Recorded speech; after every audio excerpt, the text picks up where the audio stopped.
Salut zusammen und herzlich willkommen zu einer neuen Folge von mir, der Kleine mit der großen Klappe.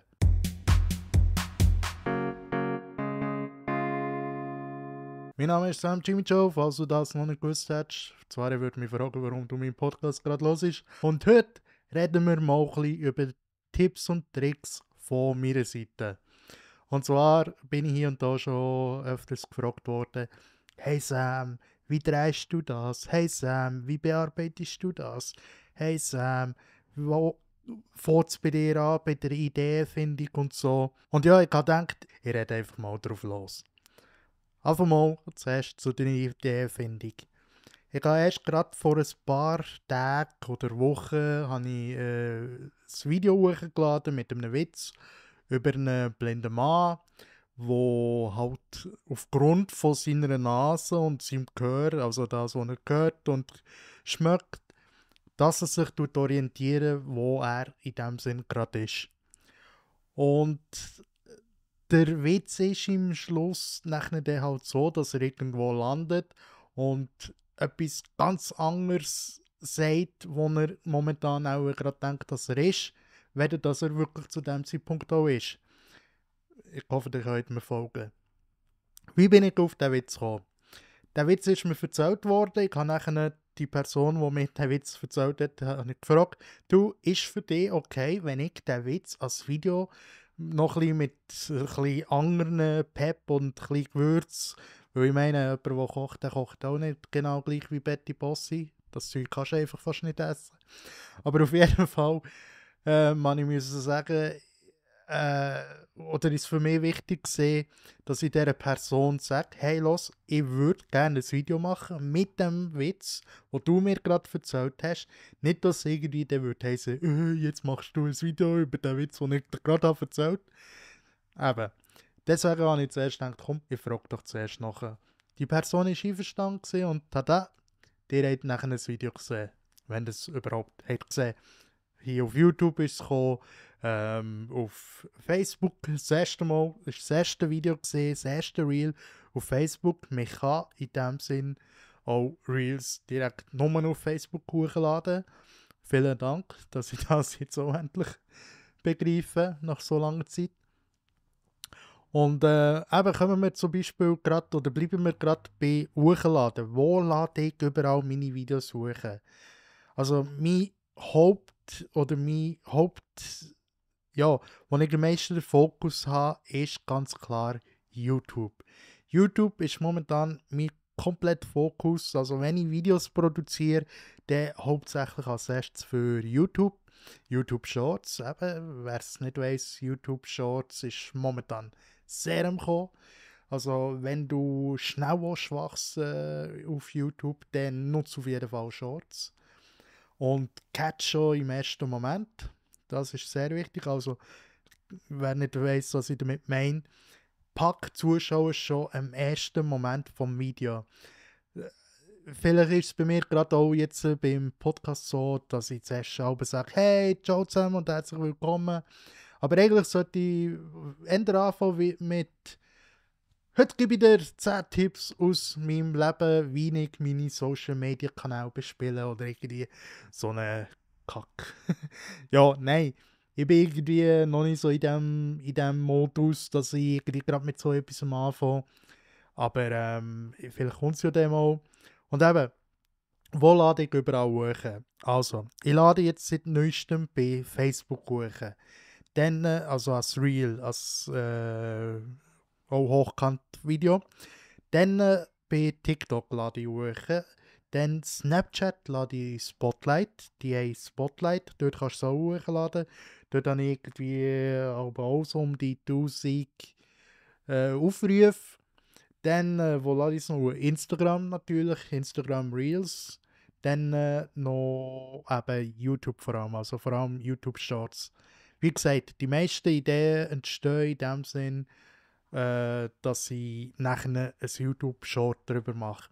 Es hilft auch irgendwo durch ein bisschen, weil klar, bei TikTok kannst du inzwischen jetzt auch über die 60 Sekunden gehen und es ist schon noch gut zu wissen, okay, kommt 60 Sekunden, aber dort musst du die Leute packen, also musst du sie dran behalten.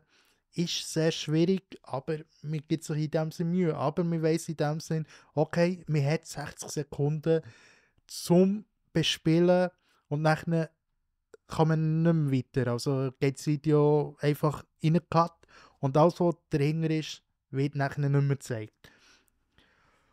Und wie gesagt, YouTube hat ja 15 Sekunden, 30 Sekunden und 60 Sekunden. Also so die gängigen Formate. Also viele haben gerne schnelle Videos, also nur 15 Sekunden.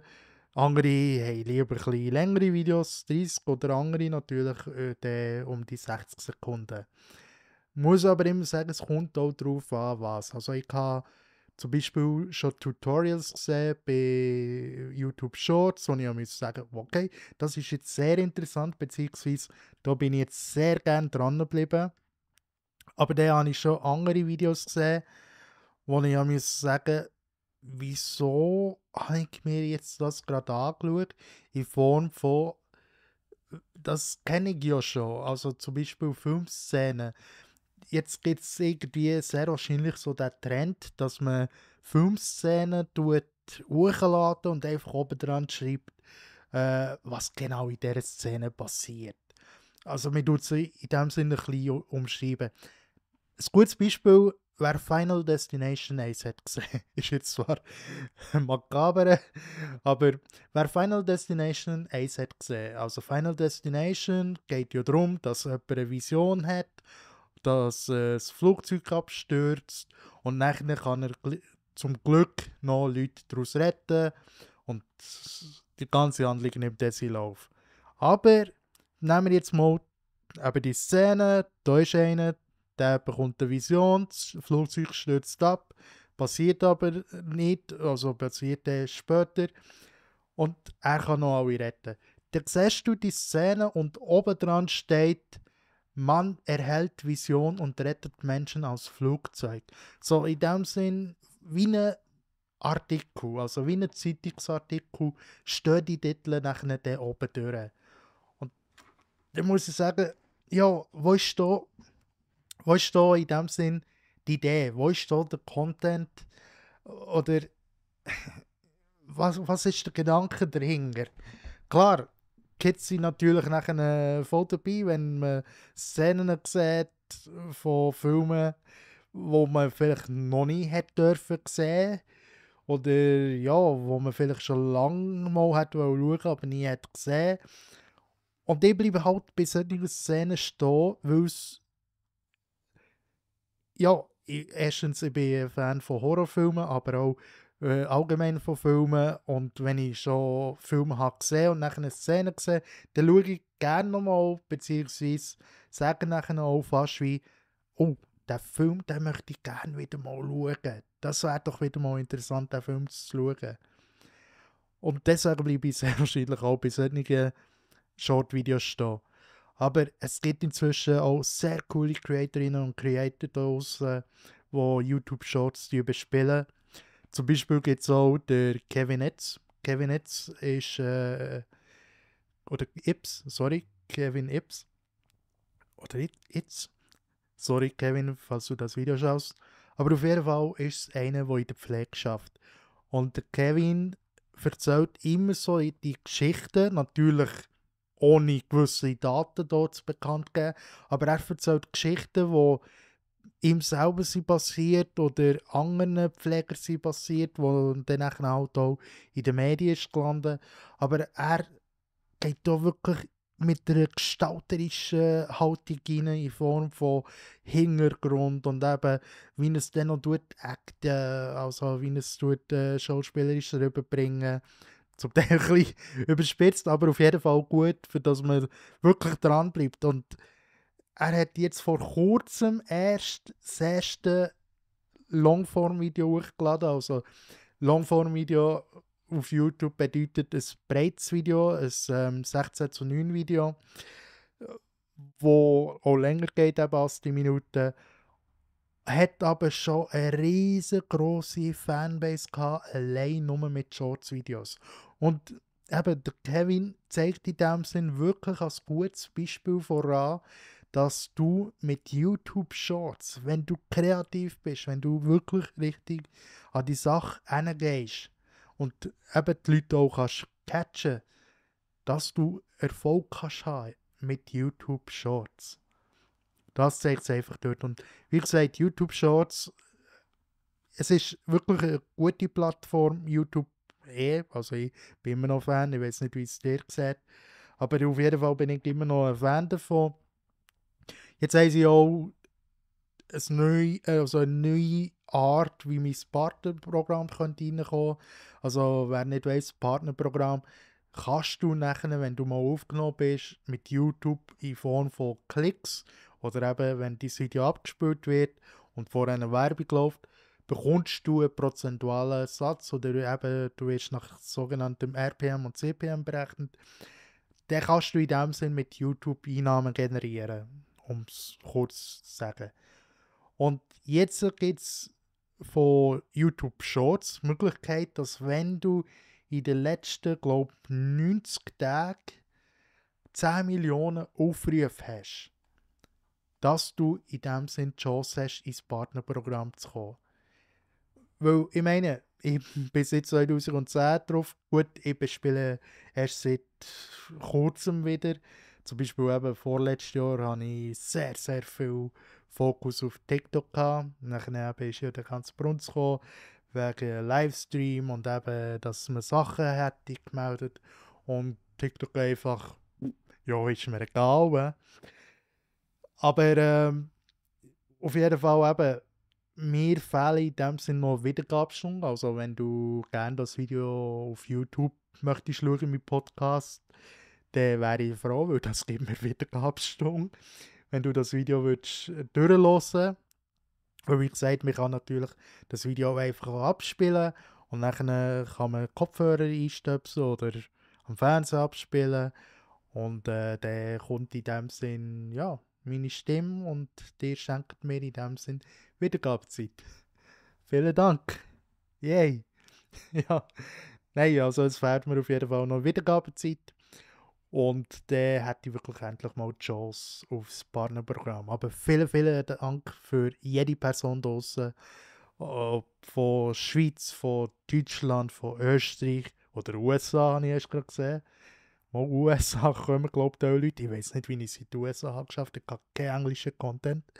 Aber auf jeden Fall auch in den USA. Vielen Dank. Thank you very much. Ja, dass es euch gibt und dass ihr meinen Kanal habt abonniert, dass ihr vielleicht einmal wieder vorbeischauen, nicht nur habt abonniert. Aber merci vielmals und vor allem auch vielen, vielen herzlichen Dank für die ganzen Dudettes und Dudes, die immer wieder kommen. Sprich, wenn ich ein Video hochlade, wo immer können kommentieren. Ich hoffe auch dir, schaut das Video immer ganz, sonst heisst es, der hat jetzt das Video nicht ganz angeschaut, der kann es auch nicht so interessant sein, also lassen wir es. Spielen wir das Video nicht mehrere Leute aus. Ja. Aber auf jeden Fall YouTube. Das ist in dem Sinn momentan mein Fokus Nummer 1. Wenn du dich gerade fragst, wie tue ich meine Videos bearbeiten? Ich habe auf meinem YouTube-Kanal auch mal ein Video hochgeladen, DaVinci Crashkurs. Heute schäme ich mich fast, wenn ich andere Kurse sehe, Crashkurs. Weil, ja, ich hoffe, der eine oder andere kann gleich kleinen Nutzen daraus ziehen. Aber ich tue jetzt seither mit DaVinci arbeiten. Vorher auf dem Mac habe ich noch mit Final Cut gearbeitet. Und wenn ich unterwegs bin oder ja, wenn ich gerade nicht mehr so auf dem Bürostuhl mal hocke, wenn Schmerzen kommen, dann tue ich nachher auf dem Nadel, also auf dem Handy, Videolib nutzen. Ich weiss, es gibt von TikTok noch die sogenannte CapCut-App, aber ich bin eher der Videolib-Typ, bin inzwischen recht dort versiert, wie man dort muss umgehen muss. Also wenn du irgendwann mal Fragen hast zu Videoschnitt oder so, schreib mich einfach an oder hau es unten in die Kommentare, wenn du jetzt das Video auf YouTube schaust. Aber auf jeden Fall kann ich dir sicher dort helfen. Ich habe es mal mit Adobe Premiere probiert, also Testversion, und ich bin gerade verloren gewesen. Also das ist noch vor DaVinci gewesen, beziehungsweise wo ich habe abgeschätzt, okay, wo tue ich oder mit was tue ich jetzt hier meine Videos schneiden, soll ich ja Premiere oder DaVinci oder es gibt inzwischen ein paar Programme, aber mit DaVinci bin ich inzwischen so richtig happy. Und das Krasse ist, so viele Video-Creator, also so viele Creator kommen inzwischen von Premiere los und gehen mehr auch auf DaVinci, weil man muss schon den ersten Fakt im Raum sehen, dass mit DaVinci viel günstiger wegkommst für das, was du bekommst. Also DaVinci zahlst du ein einziges Mal die Studio-Version und dann kannst du Updates machen bis zum geht nicht mehr. Und bei Adobe Premiere, sorry, bei Premiere dort ist halt das Abo-Modell. Also Adobe verdient sich da natürlich eine gute Nase mit den Abo-Modell oder allgemein die Abo-Modell verkaufen, ja, die machen sich eine gute Nase. Aber ich finde auch Plugins gut, die DaVinci kann nutzen. Also wirklich mit DaVinci, ich kann nur gut reden momentan. Klar, bei mir ist das Programm auch schon abgestürzt, aber ich glaube, ich kann dort ein bisschen zu viel Effekt und alles reinholen, dass natürlich die Grafikkarte hat gesagt, tschüss zusammen, ich verabschiede mich für heute, gell, macht's gut. Und ja, natürlich nicht mehr weitermachen. Oder ich muss irgendwie mal in die Einstellung schauen, dass ich da alles richtig eingestellt habe. Aber auf jeden Fall eben DaVinci. Wenn du gerne möchtest anfangen mit Videoschnitt, dann schau mal DaVinci an. Guck mal DaVinci Resolve an. Kannst sicher nichts falsch machen. Oder eben Videolib, wenn du keinen Laptop hast oder wenn du keinen Computer, also Desktop-Computer hast, dann auf jeden Fall guck mal Videolib. Wie gesagt, man kann mich immer fragen. Genau. Bei mir ist es auch immer so, dass ich mich ein bisschen selber herausfordere in Form von «Oh, das wäre jetzt eine super Idee, vielleicht noch mit dem und dem Effekt.» Und ihr glaubt es nicht, wie lang und wie manchmal ich schon am Computer bin gehockt, auf YouTube und Tutorials habe durchgeschaut oder sonst irgendetwas, auch mit Photoshop übrigens. Photoshop, das habe ich von Adobe. Aber ich bin schon dort an Tutorials gehockt und habe gedacht, wow, okay, für ein 30-Sekunden-Video ein Tutorial anschauen von 30 Minuten, yay, das wird ein Zeitchen dauern. Aber ich muss auf der anderen Seite auch sagen, wenn du wirklich Zeit hast, Tutorials anzuschauen, dann mach es, weil wenn du dafür ja, brennst und in dem kannst du aufgehen, dann auf jeden Fall schau die Tutorials, weil du kannst nur profitieren in Form von, du kannst nur dazu lernen. Ich meine, ich habe eben DaVinci so gelernt, Photoshop muss ich immer wieder ein bisschen aufarbeiten, aber inzwischen habe ich es dort auch schon plus minus im Griff, könnte ich sagen. Keine Ahnung, Thumbnails hier auf YouTube, weiß ich nicht, wie die bei euch ankommen. Und was gibt es noch? Unity, was ich halt gerne möchte machen oder was ich gerne möchte können, wäre Blender. Ich weiss, es gibt Donut-Tutorial auf YouTube. Sollte ich vielleicht auch mal dranbleiben. Aber eben, wenn ich schon sehe, 30 Minuten, denke ich, oh. Aber auf der anderen Seite muss man auch sagen, ich meine, in der Schule bist du eine Stunde, anderthalb oder auf jeden Fall fast eine Stunde, bist ja eigentlich vor dem Lehrer oder der Lehrerin gehockt, dass die dir etwas haben lernen können. Warum jetzt also nicht wieder? Einfach halt für dich privat. Und dann noch etwas, was du gerne machst. Entschuldigung an alle Lehrerinnen und Lehrer von meiner Schulzeit. Ich meine, die Gestalt war super und Werke, aber ja. Nein, und was kann ich noch auf den Weg geben? Also, viele würden jetzt vielleicht sagen, ja, ich habe die und die Kamera. Auf der anderen Seite muss ich sagen, ich hatte lange keine Kamera gehabt. Also ich hatte eine Spiegelreflexkamera gehabt, aber für Videos ist die einfach nicht so gut geeignet gewesen. Also sie kann Videos machen, aber ich konnte die Dateien auf meinem alten Laptop nicht können bearbeiten, weil die so gross waren, beziehungsweise auch der Laptop schon sein Alter hatte. Und inzwischen bin ich auch zu Sony, also ich habe eine Sony-Kamera, Sony Alpha 4, Alpha Mark 4, falls es jemand interessiert, und bin recht zufrieden damit.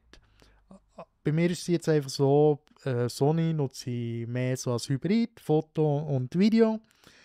Und meine Spiegelreflex nutze ich hauptsächlich für Fotos. Also wenn ich zum Beispiel jetzt Fotos möchte gross ausdrucken auf ein Poster, dann würde ich auf jeden Fall auf Nikon, ich habe vorher eine Nikon-Kamera gehabt, dann würde ich auf die zurückgreifen, weil ich dort halt immer noch mehr Megapixel habe, weder jetzt bei der Sony Alpha.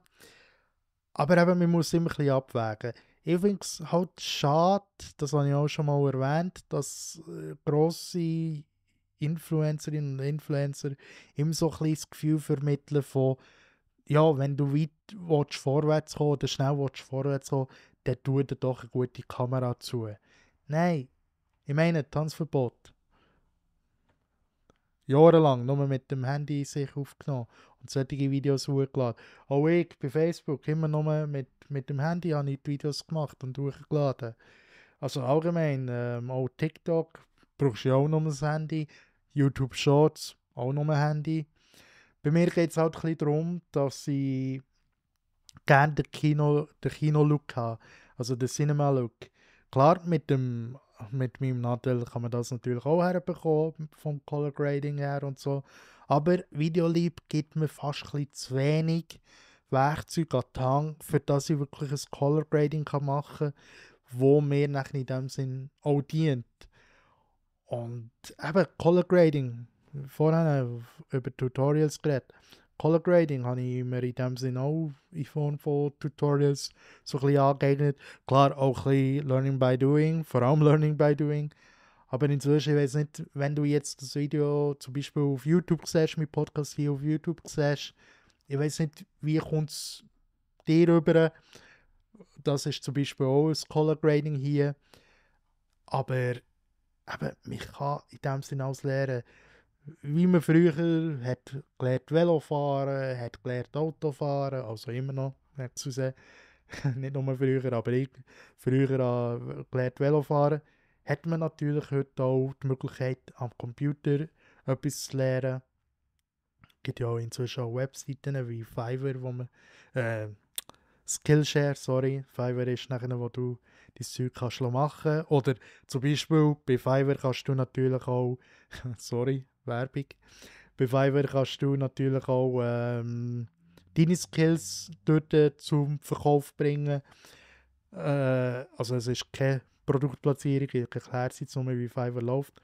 Aber auf jeden Fall, eben, bei Fiverr kannst du zum Beispiel, wenn du jetzt super in Photoshop bist, sagst, du machst ja, Icons oder Points, also da für Streamer, jegliche Sachen für Streamer kannst du dort herstellen oder das Logo zum Beispiel. Du kannst dir anbieten, dass du ein Logo machst. Es gibt zum Beispiel auch Sprecherinnen und Sprecher da drauf. Guten Abend, meine Damen und Herren, und herzlich willkommen zu dem Podcast von Sam Jimmy Joe. Hi! Ja, zum Beispiel auch so etwas gibt es dort. Es gibt mehrere Möglichkeiten bei Fiverr. Aber wenn du natürlich zuerst zu Skillshare würdest gehen, dort deine Skills, also deine Kenntnisse würdest aufbessern und zu Fiverr, kannst du sicher auch nichts falsch machen. Ja, wie oder was mache ich sonst noch? Wo, ja, also, wo ich sicher muss sagen, was ich bis heute bereue, ist, dass ich dann zumal, das habe ich auch schon angesprochen, mal zum Test habe, Followerinnen und Follower gekauft oder mehr Bots gekauft auf Instagram, weil ich glaube, das hat mir die Reichweite sehr, sehr eingeschenkt inzwischen. Das hat es mir sehr eingeschenkt. Ich überlege mir auch, mir ein neues Profil zu machen, das andere natürlich schon zu lassen, weil ich meine, dort sind so viele Erinnerungen drauf. Ich habe zwar eben mal alle Daten abgeladen, das ist noch interessant, du kannst all deine Fotos und Videos abladen. Also Instagram schickt das nachher zu mit einer ZIP oder nein, einen Link und dann kannst du es auf ihrer Webseite abladen. Das war eine grosse Datei, gewesen, by the way. Ich meine, in diesen Jahren, da kommt einiges zusammen. Aber eben, ich überlege mir's wirklich, ob ich so aufgeben dort und einen neuen Account machen. Auch schon bei YouTube, ehrlich gesagt, habe ich mir so überlegt, weil es ist schon interessant, dass Shorts hier und da ab und zu laufen, aber Longform nachher wiederum nicht. Und ich habe mir eben auch schon überlegt, ja, also viele raten natürlich davon ab. Ich habe auch mal ein Zeitchen das probiert, habe gesagt, hey, die Shorts, die Videos, die bringen meine Zahlen in der Analyse komplett durcheinander. Okay, komm, mache ich so, ich mache extra einen Kanal nur für Shorts und ich mache extra, oder ich habe ja den Kanal für Longform schon bereits. Und ja, es bringt dich schon weniger gut, aber ich habe das wirklich nur kurz gemacht. Aber mit studiert sich natürlich oder macht sich schon hier und da Gedanken, warum läuft es nicht so oder warum wird es nicht an so viele Leute ausgespielt. Klar, die andere Möglichkeit ist natürlich auch, wenn du nicht regelmäßig hier und da posten oder etwas hochladen, dann sagt natürlich der Algorithmus, gut, brauchen wir auch nicht. Ja. Aber wenn du da draussen noch mehr Fragen an mich hast, ob eben Videobearbeitung, Fotobearbeitung oder sonst etwas, dann hey, schreib mir gerne auf Instagram oder hier unten in den Kommentaren. Und ich würde sagen, das wäre schon wieder die heutige Podcast-Folge von mir, der Kleine mit der großen Klappe. Und ich wünsche euch noch einen schönen Tag. Macht's gut. Tschüss zusammen.